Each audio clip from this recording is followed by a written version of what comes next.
కూష్మాండేతి చతుర్ధకం. 4వ రోజు వచ్చేటువంటి అమ్మవారు ఎవరు అంటే కూష్మాండాదేవి.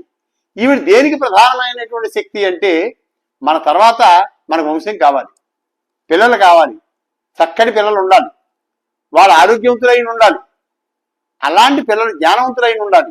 ఇలాంటివన్నీ అనుగ్రహించేటువంటి శక్తి పేరు దుర్గాదేవి. 4వ దుర్గా కూష్మాండాదేవి అనేటువంటి అమ్మవారు.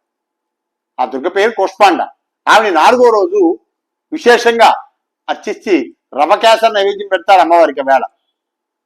ఈవిడ వారణాసి మహాపట్నంలో శ్రీచక్ర ఆలయంలో ఉన్నటువంటి మహాదేవి కూష్మాండ మహాదేవి. ఆవిడికి అష్టాదశ పీఠాలు ఎలా ఉన్నాయో నవదుర్గ ఆలయాలు కూడా అతి ముఖ్యంగా ఉన్నాయి భారతదేశంలో, ప్రధానమైనటువంటి ఆలయాలుగా. అందులో శ్రీచక్ర మధ్యలో ఉంటుంది తల్లి. ఈవిడ్ని ఈ యొక్క తామస భక్తులందరూ కూడా సంతానం కావాలనుకునేటువంటి వాళ్ళు, వంశాభివృద్ధి జరగాలనేటువంటి వాళ్ళు, మగపిల్లలు కావాలనుకునేటువంటి వాళ్ళు, ఆన్యోన్యత కావాలనుకునే వాళ్ళందరూ ఈ 4వ రోజున అమ్మవారిని కూష్మాండేదేవిగా ఉపాసిస్తారు. మరి ఇంకా